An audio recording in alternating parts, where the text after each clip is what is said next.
teránme escoitado dicir que para un alcalde o seu partido é a súa cidade. Eu que sempre pensei e sentí, convencido plenamente de que o único realmente importante son os veciños, as veciñas e a propia cidade.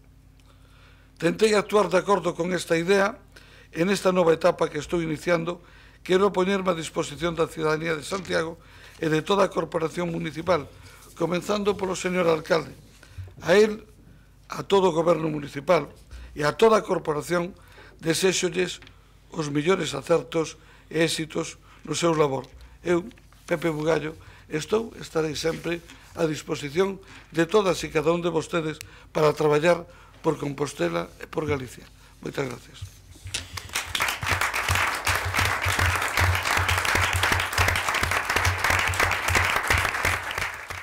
Saudos, como están? Con estas palabras, Xosé Sánchez Bugallo poñalle fin a media vida dedicada á política municipal, a case 30 anos no Pazo de Raxoi. O exalcalde e ata hoxe voceiro do PSOE despediuse do Concello nun pleno extraordinario no que se amosou disposto a seguir traballando pola cidade dende o Parlamento e no que quixo agradecerlle aos composteláns o terlle permitido representalos durante tanto tempo. Foi unha sesión na que as discrepancias políticas quedaron a un lado porque socialistas, nacionalistas e populares coincidiron en que Compostela ten que estarlle agradecida a Sánchez Bugallo polos seus acertos e, sobre todo, pola súa dedicación absoluta.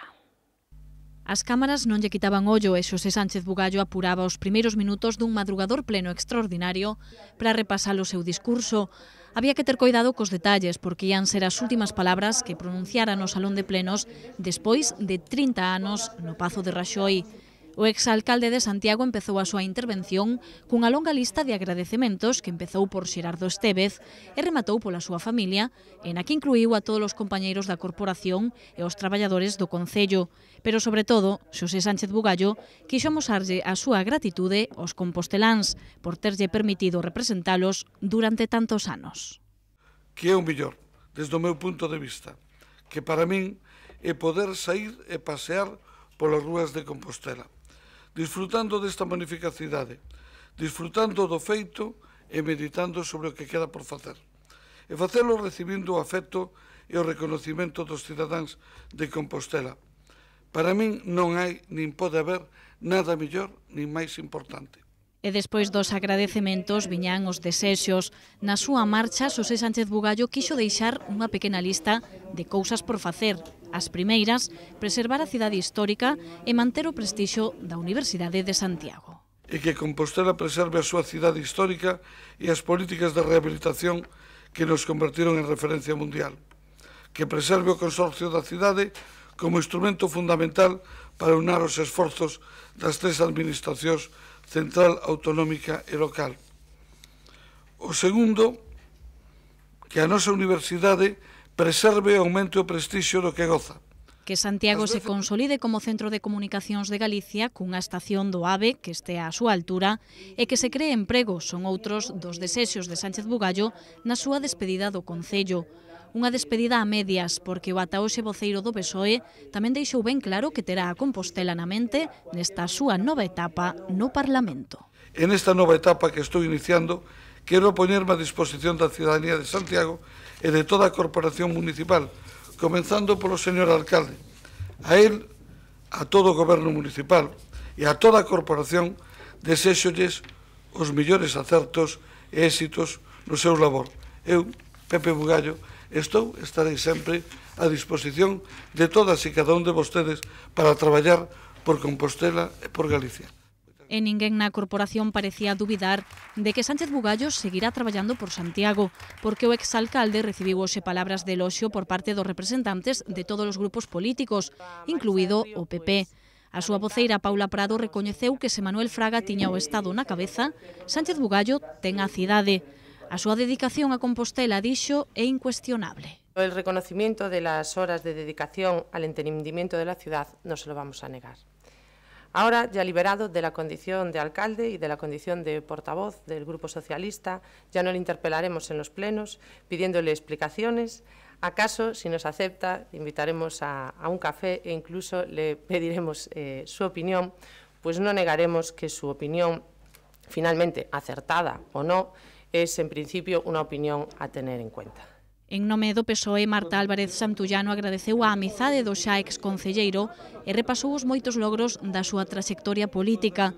Para os socialistas, hoxe temos a cidade coa que Sánchez Bugallo soñou hai 30 anos. Hoxe, na despedida de Pepe Bugallo destes escanos, podemos decir con satisfacción que a cidade soñada hai 3 décadas é unha realidade e que esa realidade leva a súa asinatura.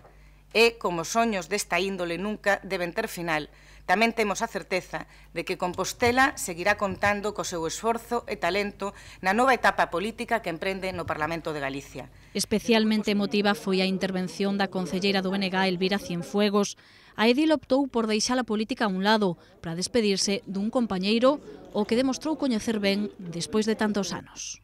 Eu quero despedir a Bugallo persoa, recordando as súas habilidades para o cálculo matemático. Non me sorprende a proposta de que presida no futuro a Comisión de Economía, recordando a súa memoria para a historia e para as historias, a súa capacidade para ter o Concello na cabeza, nas súas claves e nos seus detalles, para distinguir o principal do secundario, para diferenciar entre o urxente e o importante, como ela doitaba repetir.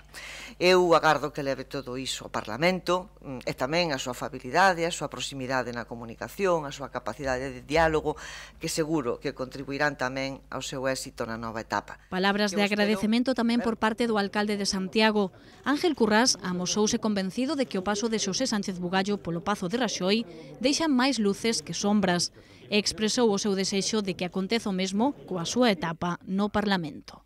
En toda a xestión, como vostede mesmo decía, pois hai luces e sombras. Eu creo que as luces superaron as sombras na súa xestión, señor Bugallo, e a cidade yo ten que agradecer, e eu o fago precisamente en nome desa cidade. Pois hoxe o fago como alcalde polo seu compromiso, o seu traballo e a súa entrega durante tantos longos anos a esta cidade. E eu lle pido que agora no Parlamento de Galicia, cando vote, que teña presente a Galicia, pero que tamén teña presente a Compostela. Coa intervención do alcalde remataba o pleno, pero os adeuses seguiron nos corredores. Sánchez Bugallo despediuse dos concelleiros, dos traballadores e dos extraballadores do Concello antes de abandonar o Pazo de Raxoi en dirección ao Parlamento. Comeza para el, para o PSOE e para Compostela unha nova etapa. Sánchez Bugallo foi o protagonista, pero non foi el o único que abandonou hoxe o Pazo de Raxoi. Con el vais a concelleira do PSOE Marisa del Río, que confesou sentirse totalmente prescindible no pleno desta mañá porque a súa traxectoria política de ano e medio non é comparable ca do exalcalde de Santiago. Aínda así, o certo é que a xa exedil recibiu moitas mostras de cariño dos seus compañeiros de corporación. Os socialistas salientaron a súa capacidade de traballo e o BNG e o PP falaron de Marisa del Río como un soplo de aire fresco no Pazo de Raxoi e como garantía de debates interesantes no pleno. Ela despediuse recoñecendo que sempre soubo que o seu paso pola corporación tiña data de caducidade, amosando o seu desexo de traballar por Santiago dende unha das súas institucións máis importantes, dende a universidade. Foi un momento no que asumín con a ambivalencia ou con sentimentos confrontados, porque, por un lado, como non, sentía orgullo de pertencer a esta corporación municipal desta cidade que é a miña, pero, por outro lado, pesaba a minha responsabilidade de asumir estas tarefas, este reto que era novo, sen descoidar as obrigas que xa tiña e que teño no meu posto de traballo, e ademais nun momento en que a institución a que pertenzo, a Universidade de Santiago, precisa de todos os esforzos porque, como todos sabemos, e como decía o señor Bugallo, pois está en unha situación especialmente delicada. Esta preocupación xa dende entón me levou a poñerlle prazo á miña actividade como concelleira. Pois escoitados os políticos na despedida de Xosé Sánchez Bugallo, que xemos escoitar tamén os cidadáns da PEM, así valoran os composteláns a marcha do que foi o seu alcalde durante 13 anos. A mí non me desgustaba tampouco, as cousas como son. A min el tamén, non o fixo tan mal, non? Creo eu.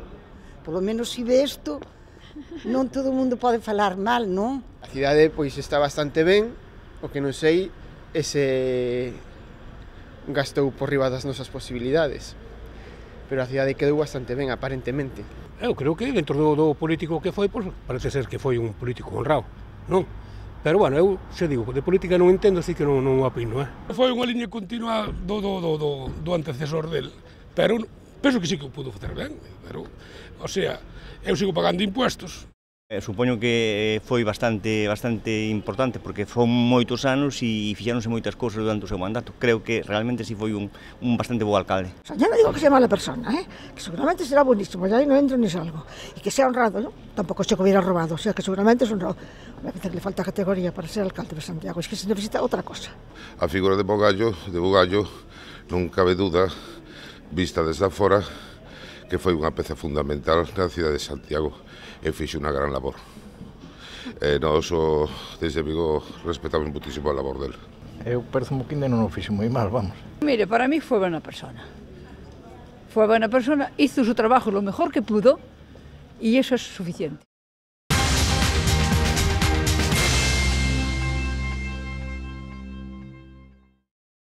A marxe xa da despedida de Xosé Sánchez Bugallo do Pazo de Raxollo se pasaron outras cousas en Compostela. Unha delas foi a visita que o alcalde fixo esta mañá aos barrios de Fontiñas e Oviso para comprobar o estado das obras que se están a realizar en ambas as dúas zonas. Na rúa Roma, os operarios cortaron algunhas árbores e arranxaron algúns desperfectos. No tocante á Rúa das Cedras, o Concello acondicionou a zona e comprometeuse a crear beirarrúas. O tempo non estaba para dar moitos paseos, pero o alcalde non dubidou en cumprir o compromiso que adquirira ca Asociación de Veciños das Fontiñas. Así que Ángel Currás desafiou a chuvia para visitar a zona e coñecer os resultados dos pequenos arranxos que o Concello efectuou na Rúa de Roma. Acudir hoy precisamente porque se está levando a cabo unha serie de obras, especialmente aquí na Rúa Roma, especialmente referidas a evitar o deterioro deste muro que temos, deste muro de granito, eliminando, precisamente talando os árboles que podían poñer en peligro a seguridade do mesmo, non?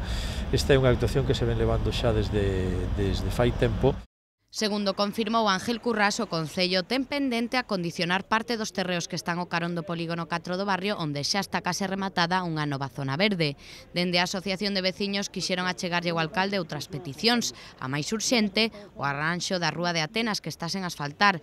Nesta visita tamén estivo o xerente de Área Central, Juan Carlos Losada, a quen o rexedor lle trasladou o seu compromiso de apoiar o centro comercial.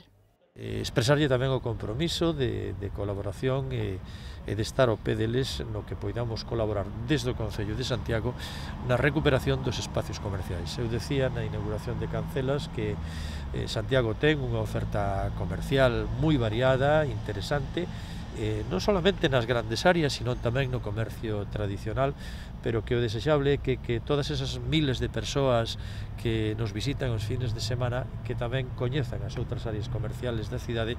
Tras esta visita, o alcalde achegouse ao Viso para ver como quedou o asfaltado da Rúa das Cedras. Alí viviuse unha escena do máis pintoresca despois de que o presidente da asociación non dubidara en criticar duramente o anterior alcalde, Xosé Sánchez Bugallo, xusto no día da súa despedida. Pero o Bugallo parece que se preocupou de colores, porque hasta deixaban de vir aquí a dar mitis porque éramos todos do PP. Bueno. Digo a verdade, Hoxe despedimos ao señor Bugallo no Concello e xe non é día de reprocharlle nada, hombre. Ángel Currás comprometeuse a construir a medio prazo unha beirarrúa neste tramo para mellorar a seguridade, xa que a pesar de ser en unha zona case rural, conta con moito tráfico. A Xunta de Goberno aprobou hoxe as novas tarifas do taxi que se comezarán a aplicar a partir do 1 de xaneiro. Despois das negociacións abertas entre a Asociación de Taxistas e o Goberno local, a súa acordada será unha media do 3,56%. Así a baixada de bandeira quedará en 3,65 euros e a viaxe ao aeroporto en 21 euros. O vindeiro 1 de xaneiro entrarán en vigor as novas tarifas de taxis en Santiago, que foron acordadas entre o Concello e o sector despois dunha longa negociación, e que os taxistas propoñían inicialmente unha suba dos prezos do 6,5%, porcentaxe que o Goberno local consideraba moi abultada. Finalmente, o aumento será dunha media do 3,5%, unha porcentaxe que inclúe a suba do IBE que o sector asumiu no verán. Hemos llegado a unha subida media del 3,56, estábamos hablando de 7, hemos llegado a una subida media de 3,56, prácticamente la mitad, y teniendo en cuenta además que creo que es a tener en cuenta, bueno, que es importante, y es que Sabéis que a mediados de año, en agosto, se subió el IVA y los taxistas no aplicaron el IVA, la subida del IVA a sus tarifas. Deste xeito, a baixada de bandeira pasa de 3,5 euros a 3,65 e a taxa fixa da viaxe ao aeroporto sube 1 euro, dos 20 aos 21. Dende a Asociación de Taxistas, Jesús Pena salientaba o enorme esforzo que están a facer tendo en conta a caída de usuarios. É necesario manter tamén un mínimo de ingresos e está nos afectando tamén, igual que o resto das empresas, pois tamén unha baixada no número de usuarios. Ahora mesmo estamos a nivel de servicios prácticamente como nos retrotraemos ao ano 2005-2006 o número de servicios que estamos facendo. En suplementos como as maletas o prezo non sube e no caso do transporte de bicicletas a tarifa só aumenta 10 céntimos, o mesmo que no prezo por reservar un servizo. Estas tarifas do taxi aprobábanse nunha xunta de goberno na que se lle deu luz verde á adxudicación da pista de xeo que se vai instalar na Alameda. Na reunión executivo tamén se aprobaron varias subvencións relacionadas con benestar social e con deportes. Na sesión o Goberno local tamén analizou o plan de actuación que está a preparar o Departamento de Vías e Obras para o período 2013-2015, un proxecto que permitirá planificar mellor as actuacións a realizar en toda a cidade e o orzamento a destinar, tendo en conta as peticións que fagan as asociacións de veciños. Por último, a Xunta de Goberno deulle luz verde ao novo contrato de conservación do cemiterio de Boisaca. O documento inclúe algunhas melloras, como aumento das unidades de enterramento ou que a empresa concesionaria teña obriga de asumir os custos dos enterros por beneficencia. A obrigatoriedade por parte da empresa de asumir os custes derivados dos enterros por beneficencia que se levan a cabo ao longo do ano en Santiago. Hasta o momento, estes enterros iban con cargo á Concellería de Benestar e deste xeito pois o que facemos é eliminar este gasto da partida de actividades desta Concellería, liberando pois unha cantidade de diñeiro importante que pode ser reinvertida en outro tipo de actividades. Imoslles falar agora de Isabel a Católica, protagonista da conferencia que se imparte a esta hora na Cidade da Cultura. Charla corre a cargo de Elisa Ruiz, catedrática emérita de Paleografía e Diplomática da Universidade Complutense de Madrid. A experta está a falar do Breviario da Raíña, un documento que data do século XV, no marco da exposición de códices que se pode ver no Gallás. Antes de achegarse ata ese complexo, visitounos en Correo Televisión.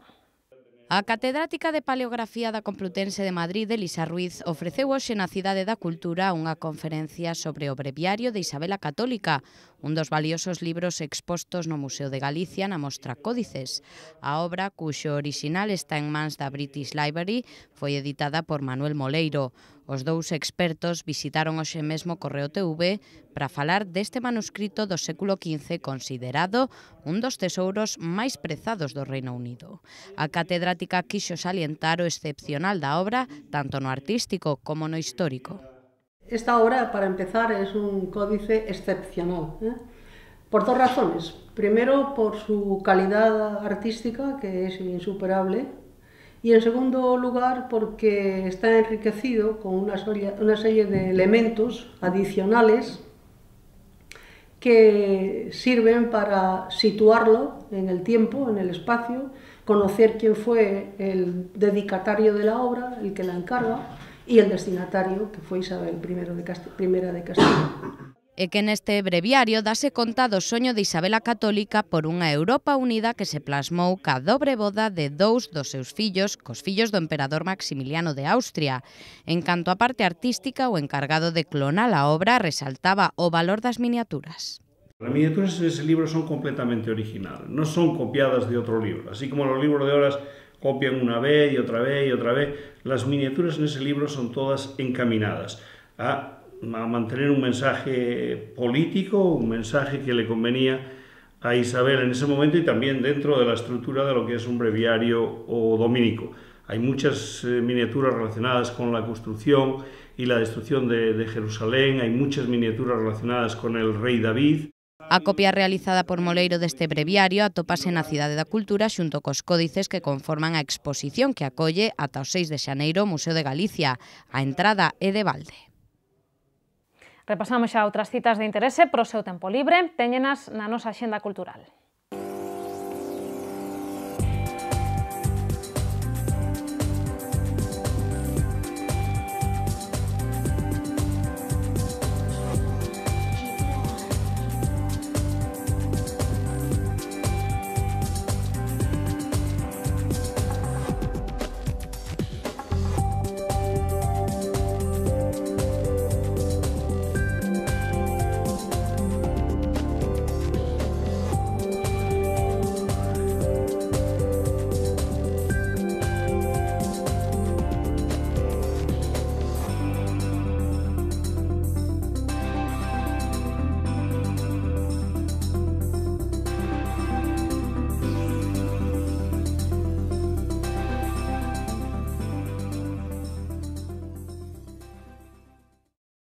Imos coñecer agora as previsións do tempo pros vindeiros días. Danos conta delas Meteo Galicia.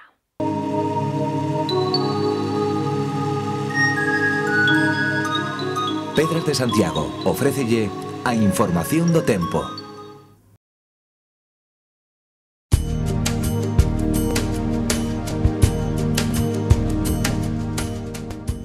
Mañá teremos ceos anubrados e precipitacións máis cuantiosas na metade oeste da comunidade e que serán de neve por riba dos 800 ou 900 metros. As temperaturas non cambiarán, rexistrándose xeadas no interior e os ventos serán moderados do norte.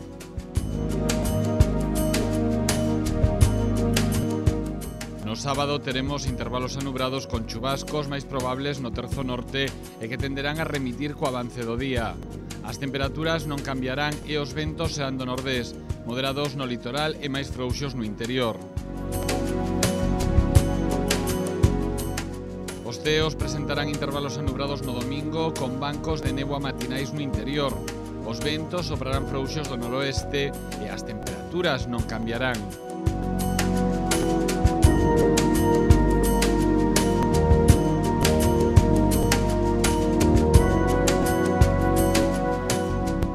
Mañá en Santiago teremos ceos anubrados con chuvias intermitentes que poden vir acompañadas de saraiva e aparato eléctrico. O vento será moderado do norte e as temperaturas non cambiarán.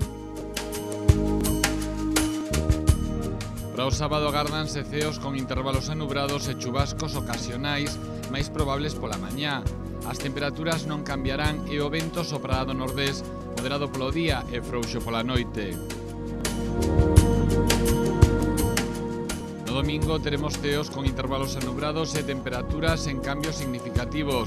O vento soprará frouxo do noroeste durante o día e de dirección variable pola noite.